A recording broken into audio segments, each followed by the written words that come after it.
मेरे दोस्तों, आज हम इस वीडियो में हाई कोर्ट की मोस्ट इंपोर्टेंट जजमेंट की बात करने वाले हैं। जी हाँ, मोस्ट इंपोर्टेंट जजमेंट की। यह भी मेंटेनेंस का केस पर आया है। जी हाँ, पत्नी अगर पत्नी अगर अपने पति से बेवजह दूर रहती है, घर छोड़कर चली जाती है, तो मेंटेनेंस नहीं ऑर्डर होगा। जी हाँ, यही इस जजमेंट का सार है। जी हाँ, इसी जजमेंट में बोला है कि पत्नी जानबूझकर पति के साथ नहीं रहना चाहती तो उसको मेंटेनेंस नहीं दिया जाएगा। जी हाँ, वीडियो पूरा देखिए। पहले हम इस केस के फैक्ट के बारे में बात करते हैं।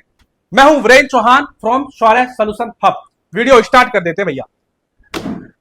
11 मई 2013 को एक लड़का और एक लड़की की शादी होती है।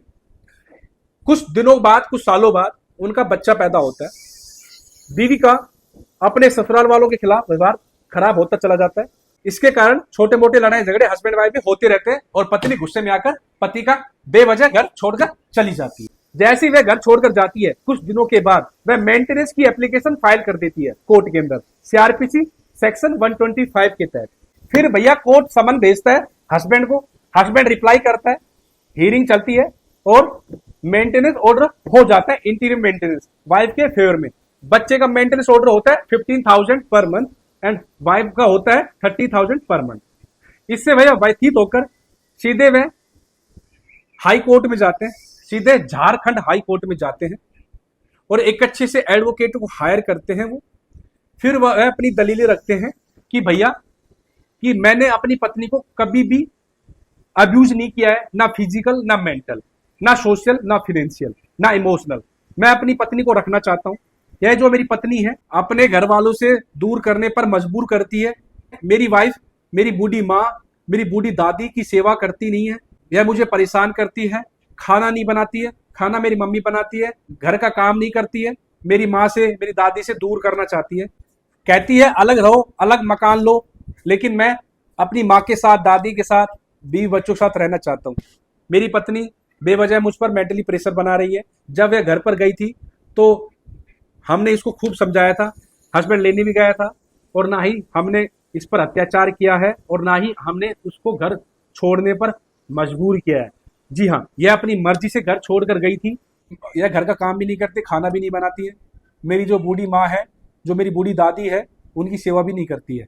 तो झारखंड हाई कोर्ट ने सीआरपीसी सेक्शन 125 को पूरी तरह ऑब्जर्व किया, एनालिसिस किया, जो अब नया कानून बन गया है। सीआरपीसी 125 को बदलकर बीएनएसएस सेक्शन 144 हो चुका है। जी हाँ, भारतीय नागरिक सुरक्षा संहिता का सेक्शन 144। जी हाँ, अब नए कानून के अंदर कोई भी पत्नी मेंटेनेंस लेना चाहती है तो उसको बीएनएसएस सेक्शन 144 के तहत कोर्ट में मेंटेनेंस की एप्लीकेशन फाइल करनी पड़ेगी।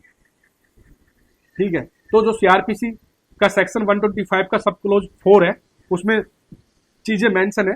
अगर हस्बैंड वाइफ अपनी अंडरस्टैंडिंग से, अपनी सहमति से अलग रहते हैं, दूर रहते हैं, तो मेंटेनेंस फाइल नहीं कर सकती पत्नी। दूसरी कंडीशन ये है कि अगर पत्नी अडल्ट्री में है तब भी उसको मेंटेनेंस नहीं मिलेगा। तीसरा पॉइंट ये है कि अगर पत्नी बिना कोई सॉलिड रीजन के, बिना कोई सॉलिड रीजन के वह अपने पति के साथ नहीं रहती है, पति के साथ नहीं रहना चाहती है, तो उसको मेंटेनेंस नहीं दिया जाएगा। जी हाँ, सीआरपीसी सेक्शन 125 का सब क्लोज 4 में ये चीजें मेंशन है। तो यही चीजें ऑब्जर्व की कोर्ट ने, झारखंड हाई कोर्ट ने। जो लोअर कोर्ट ने वाइफ के फेवर में मेंटेनेंस का ऑर्डर किया था उसको सेट असाइड कर दिया, रद्द कर दिया। जी हाँ, तो दोस्तों इस जजमेंट से हमें यह सीख मिलती है, अगर पत्नी बेवजह पति का घर छोड़कर जाती है, माँ बाप से दूर रहने का दबाव बनाती है, पति ने अत्याचार नहीं किया है, गाली गलौज नहीं किया है, उसको मारा पीटा नहीं है, उसको मजबूर नहीं किया है घर छोड़ने के लिए, तो उसको मेंटेनेंस नहीं मिलेगा। जी हाँ दोस्तों, अगर आपके केस में यही सरकमस्टांस है, कंडीशन है, फैक्ट है, तो आप सीधे हाई कोर्ट में अपील करें।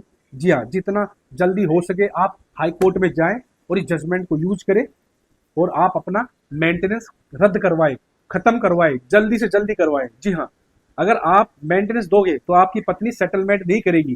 देखो, झूठे केस में पत्नी मेंटेनेंस ले सकती है और पैसा आप दोगे तब वह आप पर ही हैवी रहेगी। अगर लोअर कोर्ट ने मेंटेनेंस ऑर्डर कर दिया है ना, तो आप भैया हाई कोर्ट में जाए, अपील करें, अपर कोर्ट में और मेंटेनेंस को खत्म करवाए, रद्द करवाए, बीवी सरेंडर कर देगी या आपके पास आकर रहेगी या सेटलमेंट करके वह तलाक लेगी और आप अपनी एक नई शुरुआत करेंगी। जी हाँ, आपको फैक्ट के साथ चीजें रखनी है और एक अच्छे से एडवोकेट को हायर करना है। दोस्तों वीडियो कैसी लगी? अगर अच्छी लगी तो लाइक कर दे, शेयर कर दे और सब्सक्राइब कर दे।